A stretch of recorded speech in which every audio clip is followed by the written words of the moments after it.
Scarcely a month into 2026, we apparently already have a worst game contender, Code Violet on the PlayStation 5. I started getting several requests for this game out of the blue, having never heard of it in my life. People told me three things. It was developed by a group called Team Kill Media, who are apparently infamous. The game was advertised as a spiritual successor to Dino Crisis, and the devs publicly said that the game wouldn't release on Steam because they didn't want lewd mods being made of the female lead character. That last one is some strong, I had to put a virus on your PC to protect my sprites energy, but whatever. I love going in blind, so let's play Code Violet! Wow, that startup screen puts Violet's delicately sculpted ass front and center. Why does the game's title screen have a back prompt that does absolutely nothing? There's a difficulty named Sexysaurus Rex. Yeah, okay. The game opens in some kind of bunker or research facility where our heroine, Violet, is buck-ass nude for decontamination. She later wakes up in a pod with the camera focusing on her huge tits as dinosaurs, for some reason, are wreaking havoc in the facility. Violet gets out of the pod and has to sneak through the dino-infested facility to find supplies in her underwear. Seriously, the entire start of the game she's in a top and panties that make Crystal's tribal bikini look modest. I'm tired of this crouch walk. Is there any way to run faster? Whoa! You can crawl on the ground and Violet's barely covered jiggling ass is shoved directly into your face. Didn't release on Steam to prevent sexy mods, huh? Bullshit!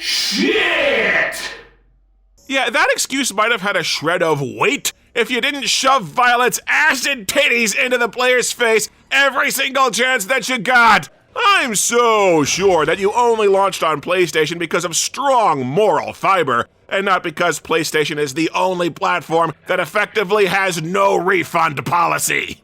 Alright, let's just start the game. The first area of the base is infested with raptors, and you're given a pistol and a knife to fend them off.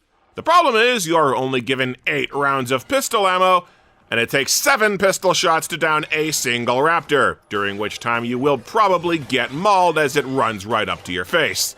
Okay, so let's try the knife instead.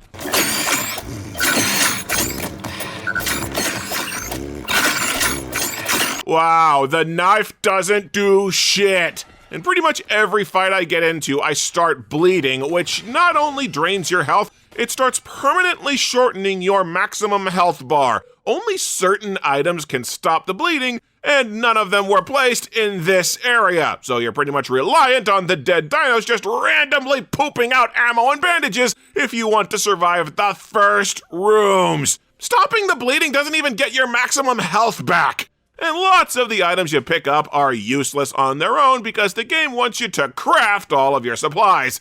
Come on, stealth isn't even an option through the opening. Just give me some freaking bullets! Eventually I find some hidden supplies and I start just barely making my way through the dinosaurs. It's tedious and painful, but it's working. But then I get to security. You have to find an old key to open a locker to get a shotgun, and while I'm fumbling with the clunky inventory, a dinosaur spawns out of nowhere and attacks. Opening the inventory does not pause the game. And then I drop the shotgun, which is a thing that can happen when you're attacked, and I can't pick it up again because the shotgun dropped next to a journal entry about lunch meat, and the use prompt will only work on the journal instead of the gun. That's a really good reason why Dino Crisis and Resident Evil add these journals to an inventory instead of leaving them sitting around. So I die. And then the game glitches to where that stupid-ass journal is frozen on the screen and won't go away. I can't close it, and I can't play the game like this. So I exit the game, got sent way back to the start, backtracked for critical items, and then I find out my save's been corrupted. Yeah, an extra velociraptor just drops right onto my head now out of nowhere every time I go through a door back to the starting room to get vital supplies. And I can't start my game over to fix the save corruption because there's no new game option on the menu! What in the name of hell? Stuck in the the starting area for 1 hour and stumbled across 2 game breaker bugs. That's gotta be a record. It's no freaking wonder this game didn't want to release on Steam. The refund rate would have been legendary! Also, for your viewing pleasure, I've severely brightened up the footage because this is what Code Violet looks like at its recommended brightness settings. Maybe they figure if we can't see the game, we'll stop picking out all the pre-made assets. With the patience of a saint, I started making my way more methodically through the base, mapping out where every dinosaur spawns. This game heavily indulges in that rookie mistake I've been bellyaching about since the Digital Homicide days. Most of the enemies don't make sound. So unless a dinosaur happens to spawn in your line of sight, your first clue that an enemy's nearby is when you get jumped from off screen and start hemorrhaging health. So if you don't know an enemy's coming in advance through here, you're boned. And that's only the start of the beginner's traps in this opening. There are 2 dinosaurs in the observation room guarding nothing. There is absolutely 0 reason for you to go in there. The men's bathroom has the ingredients to craft a med kit, but the women's bathroom has nothing except a horde of enemies and a flat 2D image of a cat in the toilet. What?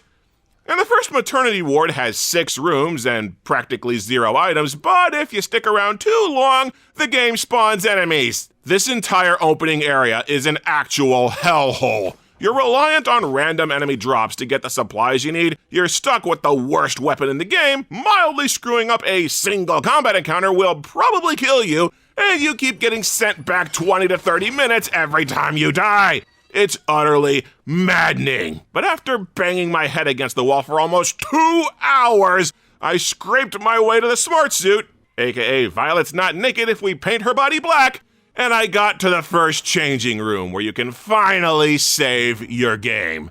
Now I have a little bit of freedom to explore the level without fear of losing half an hour's worth of progress. And it didn't take long to notice a little glitch. Across from the save room is an armory to upgrade your gun, and it has 2 little storage lockers that give you ammo. I wandered away a few rooms and then ran back to save progress because I'm neurotic like that. The armory's ammo has respawned!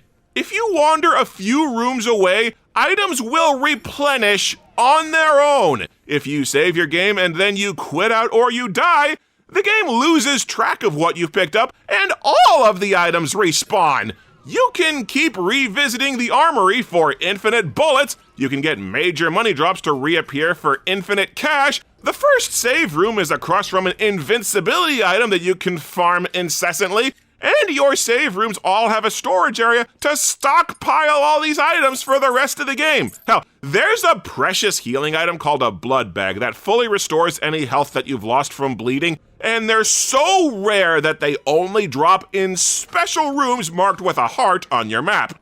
But those special rooms don't ever mark whether they've actually been used or not, so you can easily trick the game into spawning these precious blood bags over and over and over again.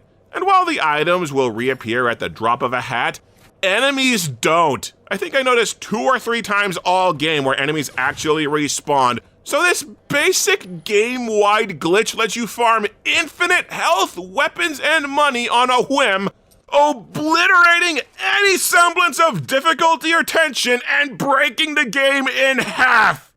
How do you miss a glitch this massive? The incompetence is staggering. This has been reduced from survival horror game to painfully slow mediocre shooter. The story, near as I can tell, is that Earth is radioactive from some unknown cataclysm and humans have fled to space and started building colonies on other worlds. This particular world is called TRAPPIST-1E. I love that alien worlds being marked by rocks that float for no reason is the sum total of Avatar's contribution to pop media. You find journals all over the place slowly teasing out that this colony breeds velociraptors for lunch meat, which totally seemed like a brilliant idea up until the raptors broke loose and killed everyone. Dumbass! The colony also breeds as many children as possible to repopulate the species, but you quickly discover that something's off with this whole operation, and the mysterious director Connors is doing something nefarious with these children. I'm sure it's a coincidence that the director heading up dinosaur experiments is named after the lizard from Spider-Man. In the middle of this is Violet Sinclair, who they eventually establish doesn't remember her past before this colony, but has mysterious dreams about her family on a farm and of Connors. Violet's got a friend Jason who needs her help in another lab, so she sets out to escape the colony with the encouragement of her dead therapist to discover the truth while she's at it. The game's broken into 5 levels, where you explore a building looking for keys to unlock doors towards the exit, scavenging items and fighting dinosaurs along the way. You also have to solve the odd puzzle here and there, but that tends to just mean fiddle with switches until a door opens, and a single early confusing case of shoot out something in the ceiling. There are 6 kinds of guns, plus a knife that I think the game gives you as a joke, but your inventory is so tiny you'll only be able to carry 2 or 3 at a time. And your guns are pure crap! The submachine gun and the assault rifle both take almost an entire magazine to down a single raptor, meaning an ammo pickup doesn't even last you 1 encounter. The best weapon is the shotgun, which trades off long range in exchange for actually killing enemies at a decent pace. As you play the game, you acquire mites, which can be spent to upgrade your weapons, but I swear the game has a bug where it only sometimes remembers you have damage buffs. Now and then a raptor would go down faster than usual, but most of the time it feels like the upgrades do nothing. Except for buying larger magazines because the game at least can handle counting. You're going to have to screw with your inventory non-stop because the game tries to cheap out on you by dropping tons of crafting items to make your own ammo, healing items, and grenades. Even though you can just cheat out ammo, healing items, and grenades. And I never even used the grenades because you can't aim the damn things, and their blasts barely seem to work anyway. One time I hucked 4 frag grenades at a horde of 4 dinosaurs, and there were 0 casualties. Most of the game you spend fighting raptors who just run straight up to you and bite your face off, as well as combies, these infuriating little shits that run up, bite you, and then run off and attack in groups of like 4.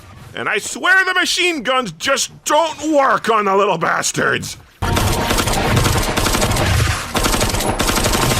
How did I miss every single shot?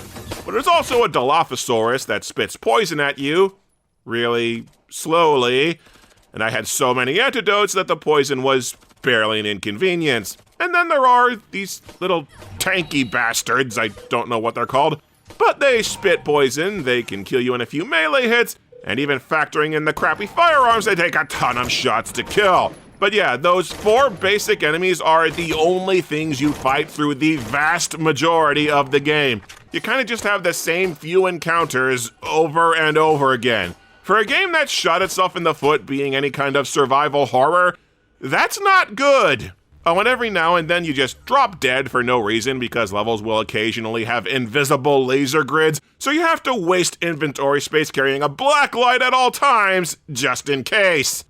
And the black light and the knife are both rigged with an ammunition counter, even though neither carries any ammo. Whatever. A huge mitigating factor to the difficulty is that save rooms are fairly common, so you can save scum your way through scouting out levels. Save rooms also let you customize Violet's hair and change her costumes, oh, for the love of Pete!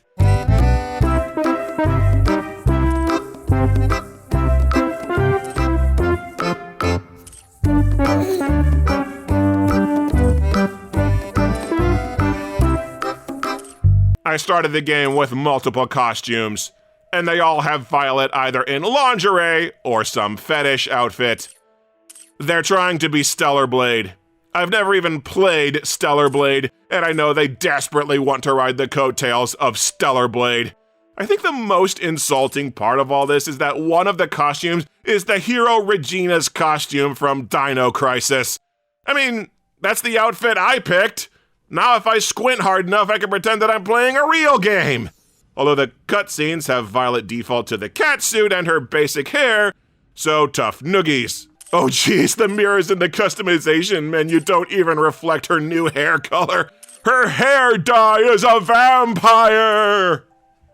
I think the game is supposed to have a stealth system, but levels tend to be so closed in that stealth feels almost completely impossible. There are brief outdoor segments in between levels where you can try squatting in tall grass and give stealth a try. I don't think it's worth it. And even if it did work, there are only 2 of these transition levels, and the rest don't have enemies. Frankly, it wouldn't surprise me if the devs lied about there being a stealth system, to cover for the fact that the enemies have the intelligence of bread. I've had moments where a dinosaur just sat there staring at me, doing nothing even as I shot him to death. I've had multiple dinosaurs just run away from me because they're coded not to be able to leave the room where they spawn. Resident Evil has the door slammed shut behind you to reinforce that this behavior is on purpose. Just, tips from an actual game design. The spitting dinosaurs will often shoot walls or obstacles because they're coded to just open fire the second you're nearby, regardless of what's in the way. And the raptors have an endlessly hilarious tendency to get stuck in walls. Hey, Velociraptor's ass! Do you mind? We're trying to make a serious game here! And sure, you have a dodge roll, but even just running backwards seems to glitch the enemy AI to where they can't hit you. That or this one quick interstitial stage is just coded even worse than the others. But this is the cream of amateur hour right here. There's a room in the first level called the kitchen where you can go for some pickups, but two raptors spawn in without warning. So I dove for the side room, shut the door, and this happened! Raptors are programmed to just charge directly towards you even if there's a wall in the way. So both raptors clipped into the wall, trying to attack me by vibrating through a solid surface. And the best part is, I can shoot them from the next room over because their heads are poking through the wall. I ran into this exact glitch in Slingshot, people, a 99-cent shovelware asset flip on Steam. This is a $50 PlayStation 5 exclusive! What the hell? So, I actually did review Slingshot, people, but the review's not going public until June when I'm on vacation, so this reference is coming to you from the future! Alright, the first level is a big maternity ward with decontamination labs. The game is very obviously trying to look like Dead Space, and Violet sets out to go find Jason in the preservation lab. And on the way to the labs is a Life of Black Tiger moment. The grass pops in and spontaneously grows as you approach it, as if Violet's magic. And am I the only one who thinks there's been a hard shift in the art style? This place looks like the museum from Batman Arkham City, and you have to trek through several rooms of a meatpacking plant. Why in the hell is the preservation lab also a museum, but also a butcher shop? And there were several major rooms with 0 enemies, along with crap for ammo drops throughout, and some changing rooms were right on top of each other. This whole level feels like it was thrown together and then weirdly unfinished. Levels 2 and 3 seem less prone to having items respawn on a whim, so it's a good thing I stocked up on bullets early on. The game makes damn sure to warn you that you can't backtrack, which makes collectible hunting kinda suck! And at the end of the preservation lab, we have our very first boss fight, some freaky genetically engineered dinosaur man. And he is pathetic. He just kind of lumbers at you like he's drunk, and he's incredibly easy to dodge. The whole fight looks like a joke, and the few times where it looked like he should have hit me, it just didn't do anything. And despite the fact that I filled him with enough lead to use him as a giant novelty pencil, Violet still needs rescuing from the thing by Jason. I don't know, maybe the boss will sober up before the inevitable round 2. Violet and Nathan get separated and agree to meet up back at a communications building, which looks to have reverted back to the not Dead Space visual aesthetic. It utterly boggles my mind that, as far as I know, the game has exactly one flashlight that drops in the very first room and is easily missed. And if you don't grab that flashlight, you don't get one the entire rest of the game. I really hope I'm wrong, because level 3 is so freaking dark that I shudder at having to play this with no flashlight. At the start of this level is a puzzle with a generator where you have to turn 3 dials to match a hidden code. Trouble is, the generator is marked as interactive, but won't interact. Turns out the journal entry that explains this puzzle also explains that you need to find a spare dial, but I missed that clue, and this is the one journal in the entire game that disappears once you've read it. Violet has to make her way to the roof to line up some satellites to call for help, which entails a satellite realignment puzzle that's agonizingly slow and has to be done with insane precision or else it doesn't count. Like, what part of this is stimulating or challenging? Why is this here? And hold on, we had to climb to the top of several massive hills to reach this base. Why is there a running river and a dam beneath the roof? This is like going into the attic and then coming out from the basement. This crap shouldn't be here. And then Violet jumps into some water to escape dinosaurs, and suddenly you're in raging rapids, blatantly in a completely different location. Did the developers pay any attention to the consistency of the game world? And this part sucks. You have to use the shoulder buttons to avoid crashing into insta-kill rocks, but you move slowly, you barely get time to react, and there are invisible walls that prevent you from dodging in certain directions. Come on! You make contact with some kind of rescue ship that asks you to pick up a sample from the biolab, which I guess is our next stop. Holy shit, I'm flying! They screwed up this rock's hitbox, and now I'm standing on empty air! Holy shit! Yeah, they screwed up a lot more than just the item system. I've had audio bugs where two dialogue tracks tried to fight each other. You will constantly keep walking helplessly while the inventory's still open. I've had the game forget to reset my inventory when I die and go back to a save point. Even managing your inventory will have UI prompts that go off screen from sheer coding incompetence. And if you can't use items that are in your storage box, why the hell does the game give you the option? Back to the biolab, and the game has radically shifted art styles again because now we're in every laboratory final stage from a Resident Evil game. And they're really starting to dick you over because now several rooms have 3 dinosaurs blitz you at once for a cheap death.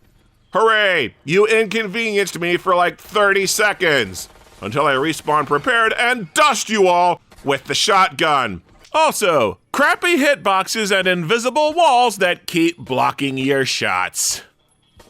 You finally get a new weapon with the shock rifle, which is basically the plasma gun from Doom. Cool, an energy weapon. This should be awesome to use. And then the game spawns 2 raptors without warning, which the rifle cannot handle because you don't get enough ammo to kill both of them. Great introduction! Here's a new gun! It will do nothing to save you from the trap we set around it! Thanks! In the biolabs, you find a recording from Director Connors to kinda spell out the game's story. It's fed to you in bits and pieces throughout the game, but I'm just going to cover it all now. And strap in, because we are in for some weapons-grade bullshit with what they try to pass off as a plot. Okay, so we're told at the start of the game that Earth's in a radiated wasteland, and this colony is breeding women to have lots of babies to repopulate the species on a new world. None of that is true. For starters, Earth is fine, as discovered by a communications tech who noticed Earth transmissions while just doing his job. So what is actually going on? Aliens called the Collectors came to this Connors guy and said, "Yo, build us an army of dinosaurs or something, bro." Connors' idea was then to go back in time to kidnap random women, wipe their memories, and then he tried to impregnate these women with velociraptors. What? To do this, he set up a colony on an alien planet and somehow gaslit every single last employee into thinking Earth had been destroyed and they were repopulating, which he couldn't even do since the vast bulk of the journals you find are people noticing that they're being lied to. This whole plan didn't even work because it turns out that human women can't give birth to dinosaurs. But then they found Violet, and it turns out that Violet can give birth to velociraptors because she's secretly related to an alien queen. What?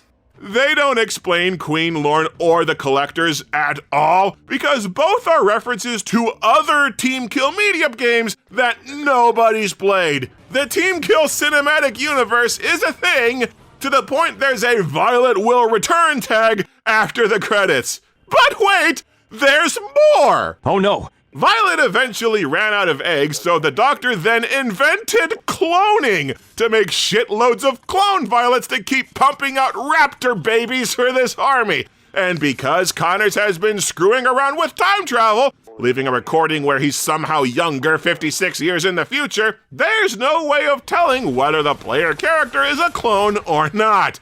You quickly stumble across the cloning lab and a morgue where at least one Violet is already dead, implying there are already multiple Violets running around this tiny facility where nobody's supposed to know that cloning is a thing. And the worst part is, all this plot goes nowhere.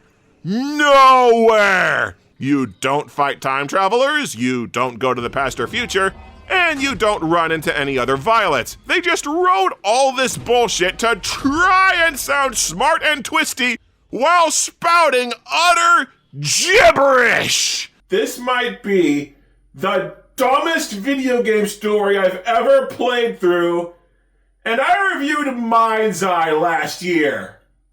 Why would you breed people to give birth to dinosaurs instead of just breeding dinosaurs? Why are there multiple hints that the raptors are also used for lunch meat? There are times I wonder if the game even knows the difference between dinosaur eggs and a woman's egg cells.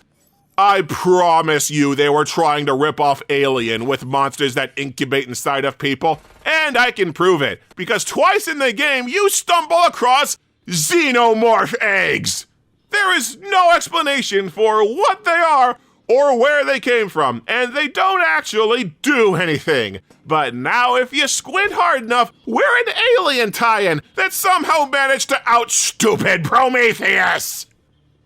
If you're wondering how Violet reacts to all this lunacy, she really doesn't. Violet's pretty much a cipher with goldfish memory who reacts to the single most recent thing that's happened, and then it's never brought up again. It feels like the devs really want Violet to be this breakout Duke Nukem character because the unlockable extreme difficulty is called Hail to the Queen, baby, and she has a big girl power ballad theme over the end credits, but she's got no personality. She kind of just decides to become a stoic commando at the start of the game, and she does not evolve from there. The one thing she comments on that's not strictly plot related is calling it disgusting when you have her wade through actual shit. She's a complete nothing of a character. Also, I just realized that she looks a lot like Lady X from Food Fight, another character designed to be a dead-eyed sex doll. I will give the game credit for one interesting encounter though. There's a room with a bunch of vents in the ceiling where a T-Rex that's been stalking you bites down if you go under them. That's kinda creative. It makes me wonder what the hell this ventilation's made of that it can support 9 tons of silent T-Rex ass! But it's still cool. You escape the biolab through the waste management plant, which is honestly pretty much a filler level. It's mostly empty hallways. There are a few dinosaurs, but mostly you just fight crocodiles. Yes, ordinary-ass crocodiles on an alien planet of dinosaurs, who are slow as hell, barely attack you, and didn't even come close to landing a single hit on me the entire stage. Oh, hey, I fished some bandages out of the piled-up trash in the sewers. Boy, these'll do wonders for my open wounds. Also in the trash, the Magnum, which in typical Resident Evil ripoff fashion, kills most enemies in one hit. And not just kills, disintegrates. They load these guns with antimatter? Except Resident Evil restricts your Magnum ammo to force you to use the gun sparingly. Here the Magnum ammo is just part of the rotation, to where I quickly had more shots than enemies remaining in the game. Well, now that we smell like poo gas for eternity, you get to gather some items and find some fuel for an ATV to drive off. Here, I got your gas. Take it! Take the fuel! Whoa! In Soviet Russia, girl go inside you!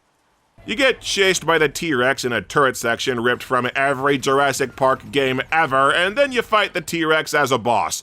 You would think that fighting a Tyrannosaurus Rex would be hard, but it's not. It just walks over and tries to very carefully bite you from overhead, and that's it.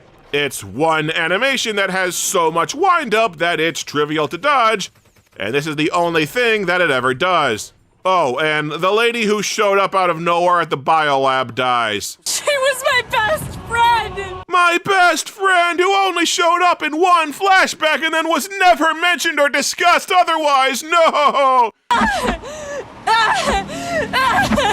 killed her!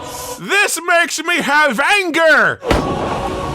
You get to another base, rather abruptly, and you find the lady who figured out that Earth is still there.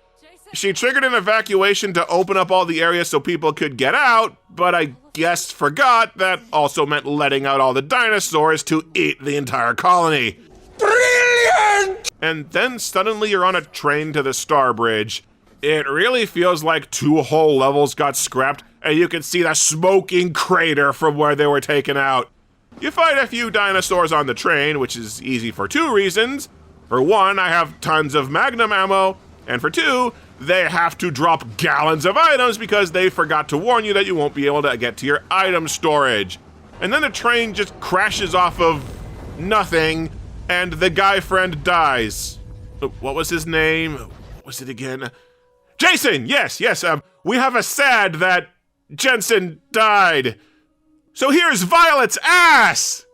At long last, you reach the Star Bridge, which is a giant Gothic cathedral on the outside, and totally not the Wesker Mansion on the inside. Yeah, both of those totally jive with the game's post-apocalyptic sci-fi setting. At the very end of the game, they drop at least 2 new costumes, pretty much a dead giveaway that you're meant to play this more than once. What? No! Oh, you bastards are shameless! That's Catwoman's outfit from Batman Returns! It's not even trying to be subtle! Yeah, that's a great way not to look like a cheap knockoff game, legally distinct impressions of anything that's ever given a nerd a boner. Tell me that one of these outfits is Zero Suit Samus. Get Nintendo's lawyers crawling up your ass! There's a pair of journal entries in the Star Bridge that first claim Earth got blown up in 2110, and then claim you've been on Earth all game. Neither one jives with any other exposition through the entire game, and they confirm that this isn't actually Earth in the final cutscene. They just kept adding random bullshit to try and look smarter. It's like that Darksiders design philosophy that Yahtzee jokes about, but with writing. The final boss is a rematch with that dinosaur guy from level 2. I think maybe he's meant to be Connors, and he dies like a bitch. He's only got the one attack that's trivial to avoid, and he doesn't even attempt to dodge gunfire. I'm not even entirely sure how I beat him. I whipped out the Magnum and fired a laser beam or some shit to where the game just smashed to the end. I know that I picked up some ammo for a laser weapon of some kind, but I didn't actually pick up a new gun, so what the hell? Connor shows up to try and kill Violet, Jason comes out of nowhere to shoot him in the head, and then Violet has, I don't know, some kind of psychic vision of Connor's that tries and fails to explain the plot. Apparently Connors fell in love with Violet and he tried to hide her from the collectors, but they found out and mutated him to turn evil. He killed Violet, so he cloned himself into Jason and sent Jason back in time to save her. Sure, let's just rip off Terminator in the home stretch. None of this even comes close to making all the time travel gibberish make the slightest bit of sense. How can Jason have just saved Violet from being killed by her husband if she doesn't have a husband? Why is Connors in the present so obsessed with Violet if it's his future self that has all this regret? Maybe this Violet's a clone, but then Connors fucked up sending Jason here to save his wife when that's not his wife. But if Violet's not a clone, then why is there already a cloning lab when the original's not dead yet? And if Connors was so desperate to hide Violet from the collectors, why didn't he just clone her from the start to keep them off his back? Why am I trying to make sense of this? They just kept writing twists for the sake of having twists, until even the writer didn't know what they were talking about. It's also kind of sus that these ending twists basically try to rewrite the game to where this is all Connors' story, and Violet's just a tool for his arc and redemption. Whatever, the Star Bridge just crashes back to the planet for some reason. That fleet that was coming to save us and the sample we collected from the lab just stopped being a thing. Jason dies, and Violet just wanders out onto the alien landscape surrounded by dinosaurs, and that's it. Congratulations! We accomplished nothing. I will say, though, Probably the one unironically good thing about the game is its ending theme. It's called Where the Lost Prevail. Why do shitty games keep having amazing theme songs these days? And the credits list a grand total of 4 staff members who all have the same last name, with Micah Jones having sole writing, story, art direction, lighting artist, programming, and music credits. Figures you get shit this stupid when you go the route of Neil Breen.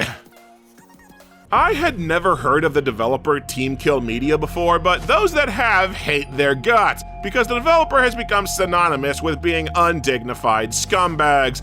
Their MO is that they cut pre-rendered trailers to try and look like actual game footage with great graphics and intricate animations, and then you play it and the animations are rock basic and it's a buggy mess that barely works.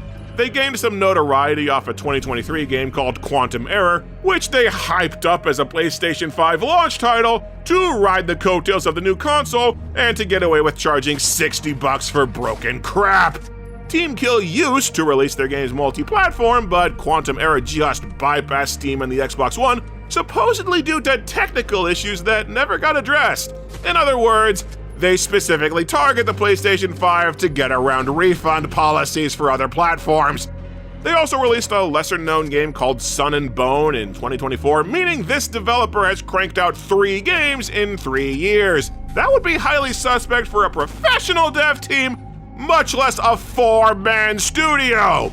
Eagle-eyed viewers also lambast them for building their games out of pre-made assets with clashing art styles, to the point that Epic Games gets a special thanks credit for their asset store.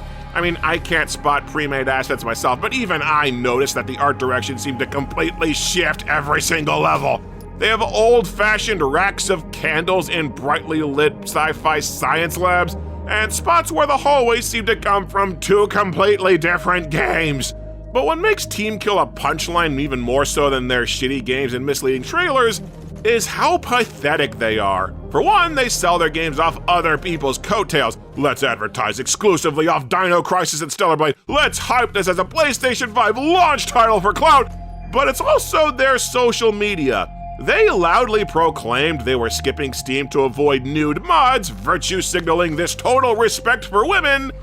Then as soon as the game came out, they began publicly cozying up to alt-right grifters who were praising the game for starring a sex object. One of the costumes is called Great Jeans. That was a controversy for like 2 seconds. Let's try to mooch off that.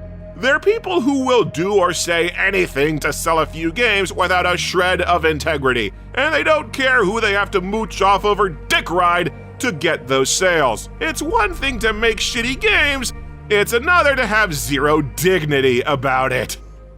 Code Violet is not a good game. It's bugged out the ass, the central conceit of being survival horror is bungled to a full collapse, the enemies are repetitive, the inventory is clunky, and what little of the plot is comprehensible charts new territories of being stupid. And yet, I didn't completely hate my time with the game. Code Violet is one of those rare games that can cross into so bad it's good territory. As in, it's hard to stay mad at a game that you can break in half with a sneeze. It's the kind of game where you can make your own entertainment out of seeing how badly you can glitch the damn thing. Objectively, it's freaking terrible, but I can't begrudge someone for finding ironic enjoyment out of this heap of shit. Oh, that reminds me, obligatory reference to make. That is one big pile of shit.